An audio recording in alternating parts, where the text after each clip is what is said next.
طيب دلوقتي احنا عايزين نشتغل، ايه اشكال الشغل اللي ممكن نمتهنها او ايه الاتجاهات يعني اللي نمشي؟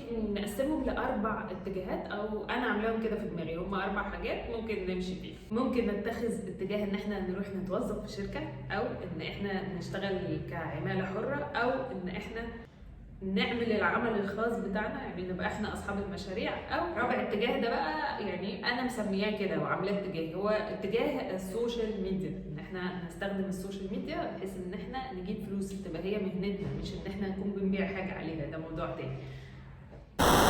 وهذه التصنيفة العبقرية تمشي على الوايت كولر والبلو كولر بحد سواء. هي مجرد تنظيم للفكر يعني عشان نبقى احنا عارفين احنا عايزين نعمل ايه ونمشي فيه بسرعة وباختصار. لو هناخد كل واحدة لوحدها، أول حاجة أو أول اتجاه وهو اتجاه الامبلويمنت، إن احنا نتوظف في شركة. في العادي بيبقى احنا عندنا مهارة معينة، سواء مهارة فكرية أو مهارة حرفية، وبنشوف الشركات الموجودة في المجال بتاعنا ايه ونروح نقدم عندها بحيث ان احنا نشتغل معاهم. نقدر نشتغل فيها فول تايم او بارت تايم، وبيكون في كل شهر او اخر كل اسبوع على حسب مرتب ثابت. تاني اتجاه وهو اتجاه الفريلانسنج او العمل الحر.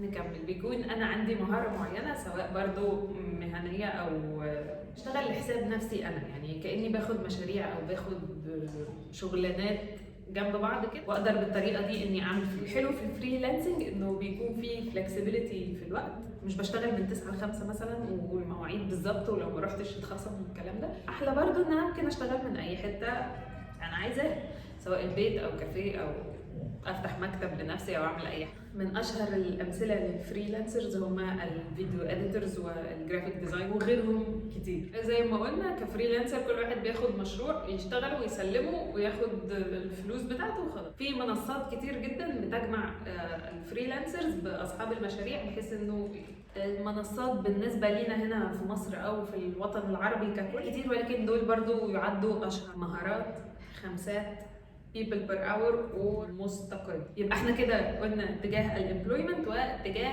الفريلانسر. ثالث اتجاه كان اتجاه الانتربرينورشيب، وهو انه انا اعمل الشغل، يعني ابقى انا صاحبة العمل، سواء بقى شركة، محل، مصنع، اي حاجة، وانا اللي يكون عندي الموظفين، برايفت بزنس يعني. من رابع اتجاه اللي هو انا كنت مسمياه اتجاه السوشيال ميديا، كان قصدي ان انا اكون انفلونسر او يوتيوبر، مش ان انا يكون عندي برودكت او سيرفيس وبسوق لهم من خلال السوشيال ميديا. ده كده انتربرينورشيب، انستجرام موديل والحاجات دي. لكل اتجاه ايجابياته الكتير والسلبيات برضو اللي تعوق الامور، ولكن كل واحد يشوف هو ايه المناسب ليه، ايه اللي يقدر يمشي فيه ويجرب. طيب نرجع نتكلم عني بقى، لان دي الشانل بتاعتي يعني مش معقول. يا هلا، انا اسمي ميلودي عبده، وانا هنا بتكلم عن كل ما يخص التوظيف في العموم، وازاي ان احنا نحصل على الوظيفه اللي احنا عايزينها، سواء بقى من كتابه CV، من تحضير الانترفيو، او الاونلاين بريزنس، او ازاي نتعامل مع المديرين، ازاي نحصل على ترقيه، يعني كل ما يخص رحله البحث عن العمل والوصول للمستوى الوظيفي اللي احنا عايزينه. يعني بقعد اتكلم شويه كده بحيث ان احنا نخفف الامور، يعني تبقى الرحله ابسط شويه بدل اللي بيبقى حاصل فيها ده. عشان ما توهش منكم يا جماعه، اعملوا سبسكرايب، اعملوا لايك، اعملوا اي حاجه بحيث انكم تعرفوا ترجعوا لي تاني. اوكي، ميرسي على هذا الفيديو، اراكم المره المقبله ان شاء الله.